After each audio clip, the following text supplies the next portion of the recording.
Hey, this is Shawn Barron, Vice President of A&R at Atlantic Records, and this is Known Unknown. So, could you tell us a little bit about yourself and like how you got into the music industry? Yeah. Well, I'm from Buffalo, New York, and I went to college at Seton Hall, New Jersey. So, Seton Hall is like 30 minutes away from New York City, so I went to get an internship, and I interned at Universal Records in New York City my last semester in college, and that's sort of how I got my start. What are some key qualities you think every A&R should have? I mean, they should definitely have an ear for music. I would say that's number one. Always keeping their ear to the streets and knowing what's going on out here. You know, music it changes so quickly. Just like keeping up with like what's going on and stuff like that.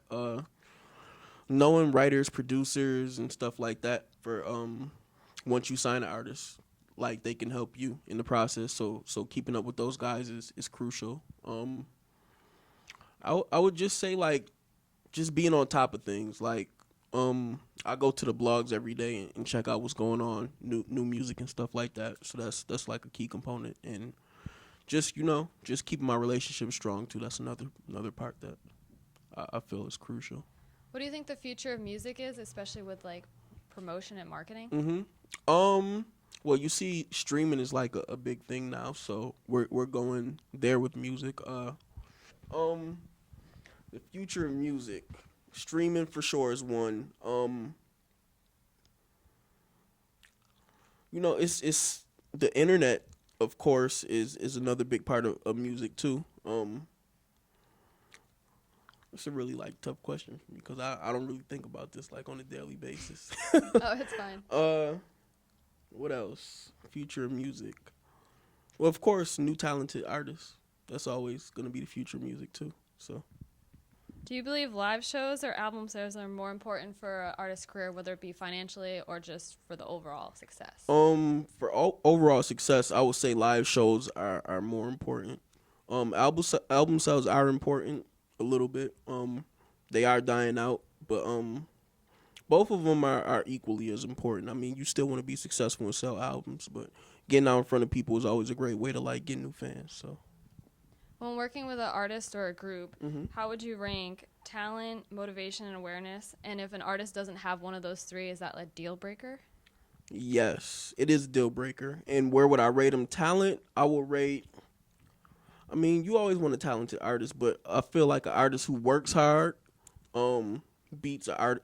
If an artist works hard and is less talented than a talented artist who doesn't work hard, they're always gonna beat them out. So, I would say somebody who has great work ethic. That's like number one for me.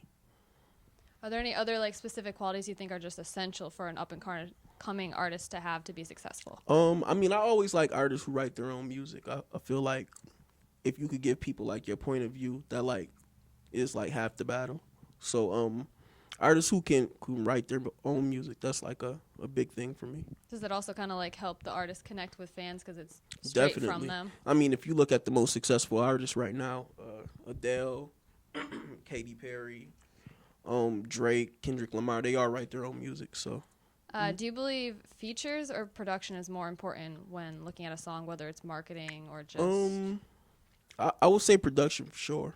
I don't think features are as important if you have a great song and a great production behind it. So I would say production and songwriting is like the most important thing. So you'd say probably those are like the top two. For sure, songwriting and production. Songwriting being number one. What's something a lot of people not in the music industry would be surprised to hear that isn't true, or something that is true? That is true. There are a lot of shady people. That is true. You have to watch yourself. That isn't true. I mean, I guess just the lifestyle of it. I don't really go out too much and party and stuff like that. Some people do, but I don't really like do too much partying or anything like that. So I know people think it's like a glamorous lifestyle, but it's really not. It's like It just a lot of depends on work. your person. It is a lot of work, definitely. It depends on what type of person you are, though. What do you think the importance of having a team is, and what do you think are like the key members of a team that everyone should?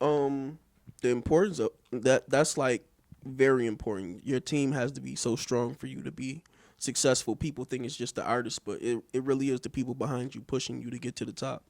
And I mean, there's so many different aspects to a team. I would say a manager, your A&R, your publicist is very important. A marketing person, uh,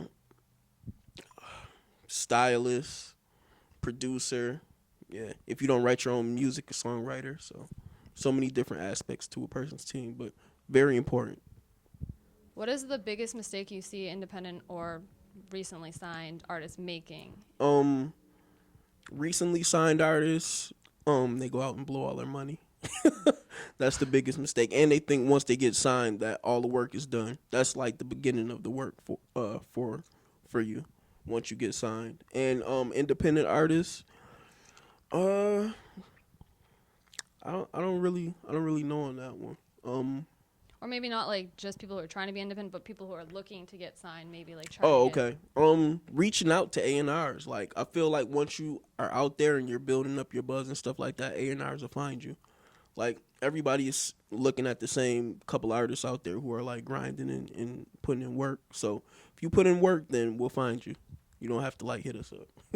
Who are some of your musical influences? Of course, like Michael Jackson. He's like the greatest. But some of the new people I like Kanye, love Jay-Z, grew up on him.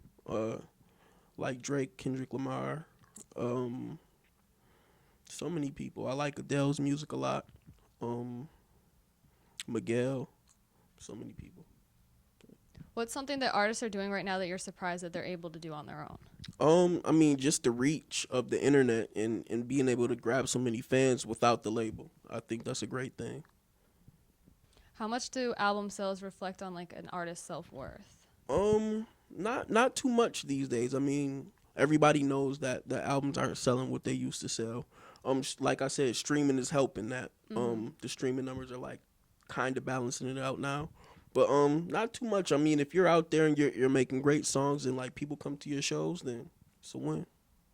Even though you do want to sell records at the end of the day. What areas of up-and-coming artists do you think need the most development? What areas? I would just say like songwriting for sure. I feel like songs are like down, like the quality of them. So songwriting is like a strong area. And people, I feel like people like get thrust into the spotlight so quick, like they're out there and they don't like really know how to like media training and stuff like that too. So, and know how to speak to people. So media training is a big one too. What do you think are the benefits of living in LA for an artist? What the music industry is in LA at this point in time. So I think it's great. All the producers, songwriters, all the creatives are out here. I mean, in terms of the business, it is still like based in New York, but the business side of it. But if you're a creative, this is like the best place to be right now. If an artist was trying to like make the jump into an international market, what would be one thing where you would be like, this is how you can start doing that, or that's like the biggest point in getting probably there? touring. Touring would probably be the biggest thing for like to get overseas. So, yeah, touring. And then lastly, do you have any advice for anyone like looking to be an A&R? Yeah, I would say, find an artist, develop and break them, and that's the easiest way to get in. That's how I got in. So, yeah, and never stop believing in yourself. Who was like the first artist you... Well, the first artist that I found was Drake. I found him on MySpace back in 2007. Yeah. And so that kind of like